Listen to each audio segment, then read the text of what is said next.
আসসালামু আলাইকুম। আমার সকল ফেসবুক পেজ এবং ইউটিউব চ্যানেলের সকল বন্ধুদেরকে জানাই বিজয় জনকল্যাণ সোসাইটির পক্ষ থেকে শুভেচ্ছা ও আন্তরিক মোবারকবাদ। আমার আজকের ব্লগটি সাজিয়েছি কাপ্তাই হ্রদকে নিয়ে।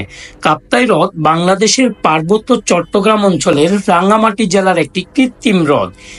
এখানে না আসলে আপনি বুঝতে পারবেন না যে আল্লাহর সৃষ্টি কত সুন্দর।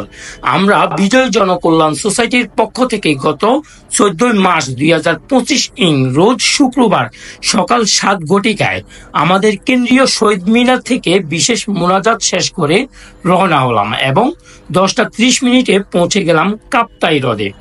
আমাদের সাথে ছিল আমার কিছু বন্ধু, ছিল কিছু বড় এবং ছোট ভাই। আমরা এখানে অনেক মজা এবং মাস্তি করলাম। বোটে করে আমরা চলে গেলাম নারিকেল বাগান, বৌদ্ধ মন্দির, সুবলং ঝর্ণা সহ আরো কিছু দর্শনীয় স্থানে। এখানে আমরা বিশেষ কিছু খেলার আয়োজন করলাম। মাইনুদ্দিন রানা, বড় ভাই আল মাহমুদ, বন্ধু আফতাব, রুবেল, তৌহিদ, শাহাবুদ্দিন এবং কামরুল হাসান সহ প্রায় সকলে গান, কৌতুক এবং বিভিন্ন ইভেন্টে অংশগ্রহণ করলাম। গানের কিছু অংশ আপনাদের সামনে তুলে ধরলাম।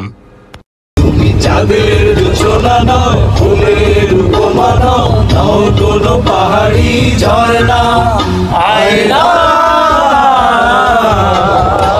তুমি হৃদয়ের আয়না, আমার ভিতর বাহিরে অন্তরে অন্তরে আছো তুমি হৃদয়ে জুড়ে,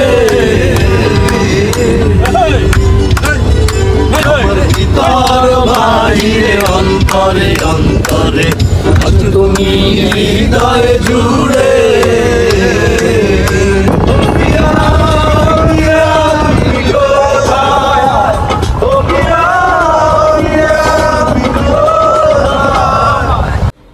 খুবই ভালো লাগলো সকলের অংশগ্রহণের মাধ্যমে একটি দিনকে উপভোগ করার জন্য।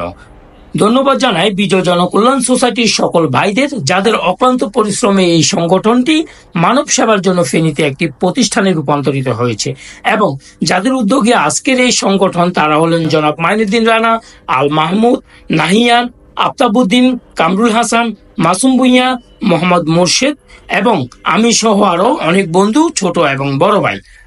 আমি ব্যক্তিগতভাবে এই সংগঠনের একজন সদস্য হতে পেরে নিজেকে ধন্য মনে করছি এবং বিজয় জনকল্যাণ সোসাইটির সফলতা কামনা করছি। ধন্যবাদ ভিডিওটি সম্পূর্ণ দেখার জন্য।